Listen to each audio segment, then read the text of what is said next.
Good morning, boys and girls. Myself Pankaj sir, HOD Department of Pharmacy, Babu Sant Baks Group of Institutions, Sandwadaban, Sahabganj, Pratapgarh. Boys and girls, today we are going to discuss general anaesthetics. तो बच्चों, आज हम जो discuss करेंगे general anaesthetics में, आप ये diploma pharmacy second year के फार्मास्यूटिकल केमिस्ट्री सेकेंड और आपके फार्माकोलॉजी में दोनों में इम्पोर्टेंट है और दोनों में ही ये जनरली पूछा जाता है। अभी हम जो आज की जो क्लास लेंगे, आपको ये जस्ट इंट्रोडक्शन है जनरल एनेस्थेटिक्स का। तो चाहे आपको फार्मास्यूटिकल केमिस्ट्री में पूछे कि व्हाट इज़ जनरल एनेस्थेटिक, आपको डिक्टो यही लिखना है। चाहे आपको फार्माकोलॉजी में पूछा जाए कि जनरल एनेस्थेटिक्स क्या होता है, तो आपको यही लिखना है। इतना लिखने के बाद फिर आपको ड्रग डिटेल में करनी है। तो ड्रग डिटेल में जब करनी है तो फार्मास्यूटिकल केमिस्ट्री में जब पूछा जाएगा तो केमिस्ट्री के हिसाब से उसका स्ट्रक्चर, नॉमेनक्लेचर, यूजेज एक्सेट्रा उसको बताना रहेगा। और जब फार्माकोलॉजी में पूछा जाएगा तो उसका मैकेनिज्म ऑफ रिएक्शन की किस तरीके से उसका मैकेनिज्म है, उसका एडवर्स रिएक्शन और जो है उसका फार्माकोलॉजिकल एक्शन, ये लिखना पड़ेगा। तो ये आपके फार्माकोलॉजी में आएगा। तो आज हम जो डिस्कस करेंगे वो है जनरल एनेस्थेटिक। जनरल एनेस्थेटिक होता क्या है, और ये जो चैप्टर हम डिस्कस करेंगे ये diploma pharmacy first year, diploma pharmacy second year और बी फॉर्म के लिए भी ये बहुत ज़्यादा इम्पोर्टेंट है। तो चलते हैं हम अपने चैप्टर के पास, जनरल एनेस्थेटिक। तो सबसे पहले आप ये समझ लीजिए कि जनरल एनेस्थेटिक होता क्या है। तो जब हम बात करते हैं एनेस्थेटिक की, तो सबसे पहले हम ये समझ लें एनेस्थेटिक होता क्या है। फिर एनेस्थेटिक दो प्रकार के होते हैं, एक लोकल एनेस्थेटिक होता है, एक जनरल एनेस्थेटिक होता है। लोकल का डिस्कस हम ऑलरेडी कर चुके हैं, आज हम डिस्कस करेंगे जनरल एनेस्थेटिक की। तो सबसे पहले हम ये बता दें एनेस्थेटिक्स होते क्या हैं। तो एनेस्थेटिक्स वे दवाएँ होती हैं जिनके असर के दौरान ही हम किसी भी प्रकार का सर्जिकल प्रोसीजर कैरी आउट करते हैं, और उस सर्जिकल प्रोसीजर कैरी आउट करने के बाद पेशेंट हमारा पुनः होश में आ जाता है। तो ये हमारा जनरल एनेस्थेटिक्स हो गया। अब ये होता है कि what is the difference between general anaesthetics and local anaesthetics. तो जनरल का मतलब ये होता है कि आप समझ लीजिए कि पूरा जो बॉडी को जो मतलब कि शून्य कर दे या जो पूरी बॉडी को जो बेहोश करे, वो आपका जनरल एनेस्थेटिक है।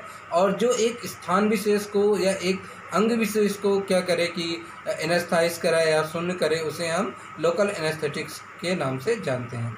जब हमें कोई माइनर कट्स करना है, कोई माइनर सर्जरी करनी है, या कहीं पे हमें टाँके लगाने हैं उस दौरान, या कहीं माइनर कट्स हो गया है उस दौरान हम लोकल एनेस्थेटिक्स का इस्तेमाल करते हैं। परंतु जब बॉडी में कोई बड़ा सर्जिकल प्रोसीजर कैरी आउट करना होता है या कोई ऑर्गन ट्रांसप्लांट करना होता है, उस केस में हम बॉडी को जनरल एनेस्थाइज यानी पूरी बॉडी को बेहोश करना पड़ता है।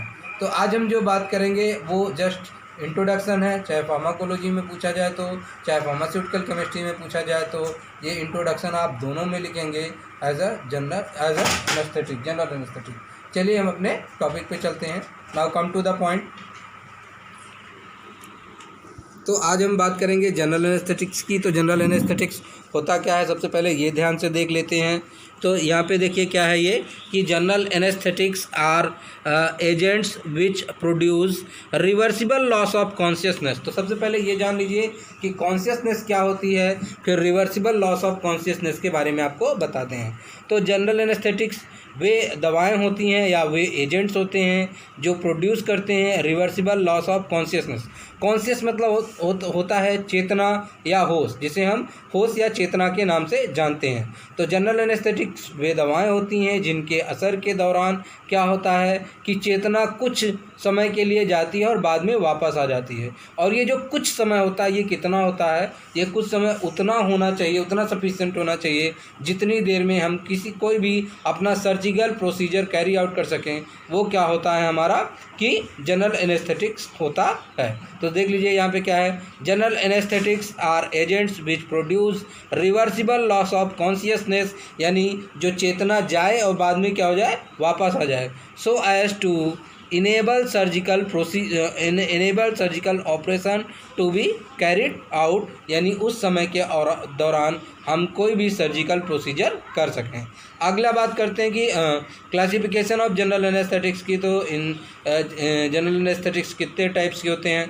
सबसे पहले आपको ये बता दें कि एनेस्थीसिया को जो डॉक्टर प्रोसीजर कैरी आउट करते हैं वो स्पेशली सिर्फ एनेस्थीसिया के ही डॉक्टर होते हैं, और किसी भी व्यक्ति को इसका जो है कि प्रोसीजर कैरी आउट करने का परमिशन नहीं होता। एनेस्थीसिया के अलग से डॉक्टर होते हैं, क्योंकि इसकी जो डोज होती है वो बहुत ही प्रिसाइज करना होता है। तो इसमें एक जो है कि एनेस्थीसिया का डॉक्टर होता है, एक फार्मासिस्ट होता है, दोनों मिलके ये प्रोसीजर कैरी आउट करते हैं। लेकिन सुपरविज़न एक जो है कि एनेस्थीसिया के डॉक्टर का ही होगा, तो उसकी सुपरविज़न में ही ये प्रोसीजर कैरी आउट किया जा सकता है। विदाउट एनेस्थीसिया के डॉक्टर के किसी भी प्रकार का ऑपरेशन नहीं किया जा सकता, सिर्फ उसी के सुपरविज़न में ही ये ऑपरेशन कैरी आउट किया जा सकता है। तो बी केयरफुल, आप इसे पढ़ लीजिए, लेकिन इसका कहीं से भी किसी भी प्रकार का इस्तेमाल नहीं करना है जब तक कि एनेस्थीसिया का डॉक्टर रिटेन में परमिशन ना दे कोई भी काम को करने के लिए, तो उसी के सुपरविज़न में ही होना चाहिए सारा कार्यक्रम, ठीक है ना। तो ये कभी गलती नहीं करना। जनरल एनेस्थेटिक्स ऐसी दवाएं हैं कि जिसकी बहुत कम मात्रा थोड़ा सा ऊपर या नीचे हो जाए तो व्यक्ति की जान जा सकती है, तो इसके लिए बी केयरफुल। तो चलिए हम इसके क्लासिफिकेशन के ऊपर चलते हैं। कहाँ पे थे हम लोग अपना कि क्लासिफिकेशन ऑफ जनरल एनेस्थेटिक। तो इसमें सबसे पहले क्या है, इनहेलेशन एनेस्थेटिक, यानी ऐसे एनेस्थेटिक्स जिसे हम अपने नाक के द्वारा लें, वो क्या होता है, हमारे इनहेलेशन एनेस्थेटिक्स होते हैं। इनहेलेशन यानी जिसे हम नाक के द्वारा लें, वो कौन से एनेस्थेटिक्स होते हैं, इनहेलेशन एनेस्थेटिक। और जिसे हम इंट्रावेनस यानी वेन के द्वारा जिसे लिया जाए, जिसे हम क्या लें, वेन के द्वारा लें, वो क्या हो गया हमारा इंट्रावेनस एनेस्थेटिक। तो ये मुख्यतः दो प्रकार के हो गए।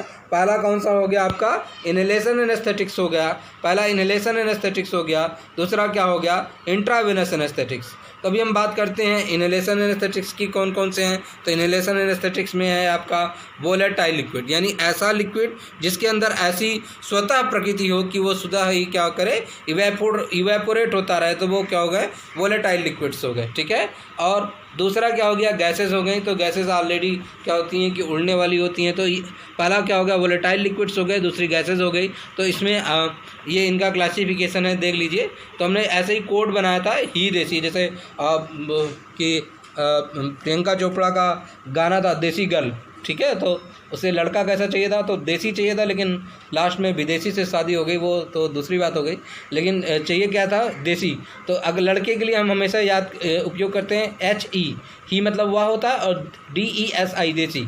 तो अब देखिए याद हो गया इसी से, ही देसी। तो S से हो गया हेलोथेन, E से हो गया आपका ईथर, D से हो गया डेसफ्लूरेन, E से हो गया इनफ्लूरेन, S से हो गया सीओफ्लूरेन, I से हो गया आइसोफ्लूरेन, और फिर क्या है लास्ट में, क्या है, साइक्लोप्रोपेन। लास्ट में क्या है आपका, साइक्लोप्रोपेन। तो ये क्या हो गया, ही देसी सी, तो वह देसी सी। तो ये हो गया आपका वोलेटाइल लिक्विड्स में जो आपके इनहेलेशन एनेस्थेटिक्स थे। अब हम बात करते हैं अपना गैसियस एनेस्थेटिक्स की। तो ये आपका नाइट्रस ऑक्साइड है, आप इसे लाफिंग गैस के नाम से भी जानते हैं, और यह बेहोश करने के काम में आती है, यानी व्यक्ति हंसते हंसते बेहोश हो जाता है। तो ये हो गया आपका नाइट्रस ऑक्साइड। अगला जो हमारा है कि आपके जनरल एनेस्थेटिक्स में वो कौन सी हैं, आपके इंट्रावेनस एनेस्थेटिक्स में है आपकी non volatile anaesthetics. Non volatile anaesthetics में कौन कौन सी हैं आपके, ये IV दी जाती हैं। तो ध्यान से देख लीजिए ये क्या था।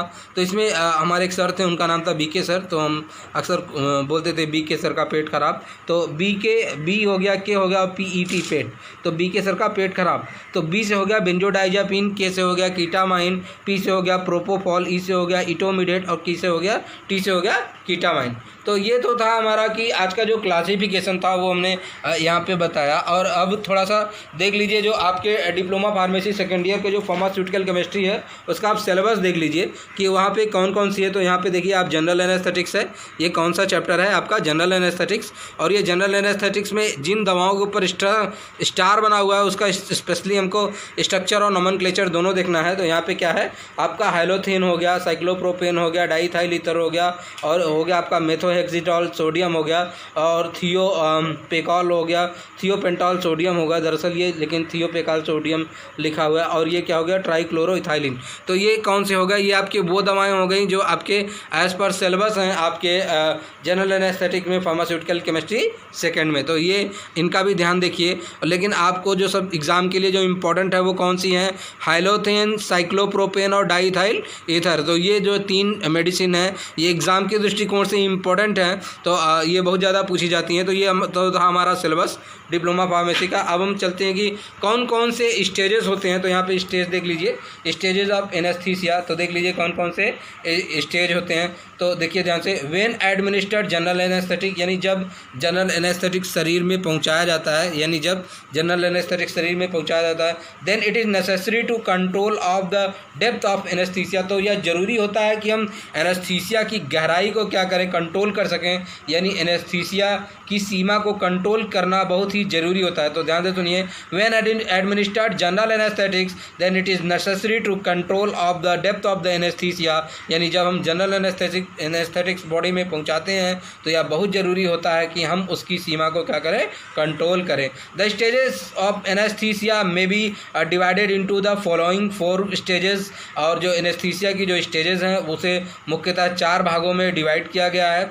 और वो मुख्य 4 भाग कौन कौन से हैं आपके, तो depend on the sign and symptoms. और ये चारों जो हैं वो किस पे निर्भर करते हैं, ये साइन और सिम्टम्स पे निर्भर करते हैं कि कौन कौन से सिम्टम्स आ रहे हैं। तो चारों स्टेज देख लीजिए, ये चारों स्टेज बहुत ही इंपॉर्टेंट है। और ये जो चारों स्टेज है उसे आप फार्मास्यूटिकल केमिस्ट्री में और फार्माकोलॉजी दोनों में मेंशन करेंगे अगर जनरल एनेस्थेसिया आ गया। अगर एक चैप्टर आता लिखा रहता what is general anaesthetics and define any medicine, तो आप ये जितना मैंने आपको बताया इन 2 पेजों में उसको पूरा डिस्कस करेंगे कि जनरल एनेस्थेटिक्स होता क्या है। क्योंकि जब तक आप उसकी डिफिनीसन ना बताएं, आप उसका क्लासिफिकेशन ना बताएं, अगर आप उसकी स्टेजेस नहीं बताते हैं तो वो उसका जो है कि वो कंप्लीट नहीं होता। एक बात और बताएं, जनरल एनेस्थेटिक्स अपने आप में बहुत बड़ा चैप्टर है, इसे हम ऐसे 10-15 मिनट में ख़त्म नहीं कर सकते।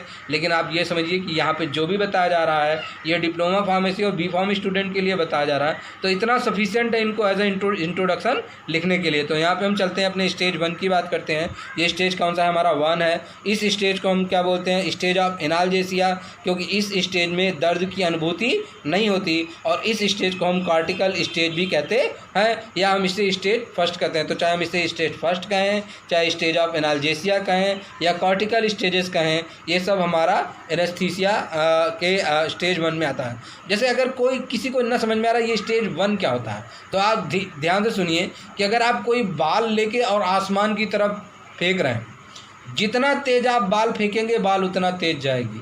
अर्थात यहाँ पे क्या मतलब हुआ कि आप जितना डोज देंगे दवाई का असर उतना होगा। सोचिए, अगर किसी बाल को इतना तेज़ फेंका जाए कि वो बहुत दूर तक जाए, और किसी बाल को इतना तेज़ फेंक दिया जाए कि वो पृथ्वी के गुरुत्वाकर्षण के बाहर चली जाए तो वो कभी लौट के नहीं आएगी। तो जब भी कभी साइड इफ़ेक्ट के द्वारा या ओवरडोज के द्वारा पेशेंट मरता है, यानी इतनी ज़्यादा उसको डोज दी गई कि अब वो बाल लौट के दोबारा ज़मीन में नहीं आएगी। ठीक है। और अगर आप ध्यान से देखें तो जितना तेज़ आप बॉल फेंकेंगे उतना ऊपर तक जाएगा। अर्थात यहाँ पे जितना ज़्यादा डोज देंगे उतना ज़्यादा असर होगा।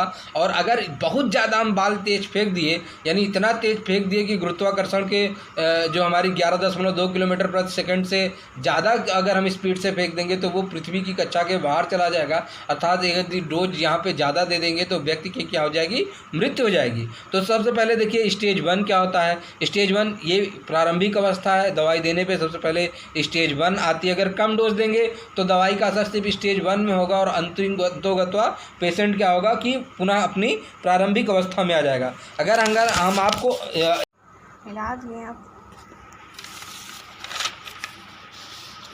चलो चालू करो। यदि हम आपको एक स्टेज के द्वारा जो है समझाने की कोशिश करें तो ये मान लीजिए नॉर्मल अवस्था है।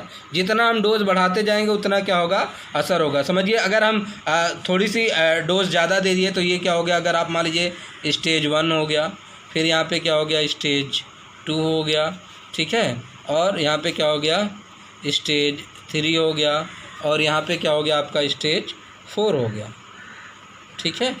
जितना हम डोज देंगे, अगर हम कोई दवाई कम डोज में दिए तो ये दवाई जाएगी यहीं तक स्टेज, इसी स्टेज में पहुंचेगी और लौट आएगी। और अगर हम और ज़्यादा दवाई की मात्रा दिए तो वो स्टेज 2 तक जाएगी और वहाँ से क्या हो जाएगी, लौट आएगी। ठीक है। यदि हम किसी दवाई की और ज़्यादा डोज दिए तो वो और ऊपर तक जाएगी और वहाँ से क्या होगा, लौट आएगी। यदि हम उसको और ज़्यादा डोज दिए तो वहाँ पे क्या हो जाएगी, जाएगी और लौट जाएगी। और ज़्यादातर क्या होगा, जब हम 4 स्टेज या चौथे स्टेज के ऊपर दवाई देते हैं तो पेशेंट फिर लौट के नहीं आती, उसकी स्थिति क्या हो जाता है, वो पुनः मर जाता है। ध्यान से देखिए इस फिगर को, इसमें आप ये समझने की कोशिश कीजिए कि प्रारंभिक अवस्था में जब हम दवाई देते हैं किसी मरीज को तो वो क्या होता है, पहले स्टेज तक जाएगा और स्टेज 1 से प्रारंभिक अवस्था में आ जाएगा, पुनः होश में। ज़्यादा डोज देंगे तो स्टेज 2 तक जाएगा, और ज़्यादा स्टेज देंगे तो 3 तक जाएगा, और ज़्यादा स्टेज देंगे तो चौथे स्टेज तक जाएगा, और हो सकता है चौथे स्टेज के बाद फिर क्या हो जाए, फिर वो लौट के नहीं आएगा। ठीक है, चौथे स्टेज से क्या हो जाएगा, उसका फिर प्राणायाम समाप्त हो जाएंगे। ठीक है, चौथे स्टेज के बाद क्या हो जाएगा, उसके प्राणायाम क्या हो जाएंगे, समाप्त हो जाएंगे। तो हमारा जो मेन उद्देश्य है, हमको किस स्टेज तक लेके जाना है, 3rd स्टेज तक लेके जाना है। और भी 3rd स्टेज में 4 प्लेन होते हैं। कितने प्लेन होते हैं, 4 प्लेन होते हैं। और चारों प्लेन में जो हमारा तीसरा प्लेन होता है, 3rd प्लेन होता है, उसी में जो है आपके ऑपरेशन किए जाते हैं, सर्जिकल प्रोसीजर वो आपका 3rd स्टेज के प्लेन 3rd में किया जाता है। तो हमारा जो मेन उद्देश्य होता है वो 3rd स्टेज तक ही लाना होता है। ठीक है, तो यहाँ पे आप देख लीजिए कौन सा है कि आपका यहाँ पे है स्टेज 1, स्टेज ऑफ एनाल्जेसिया बोलते हैं इसे, कॉर्टिकल स्टेज भी बोलते हैं। Analgesia is produce but the consciousness persist. मतलब क्या होता है, इसमें दर्द तो चला जाता है लेकिन मरीज अभी अपने होश में रहता है।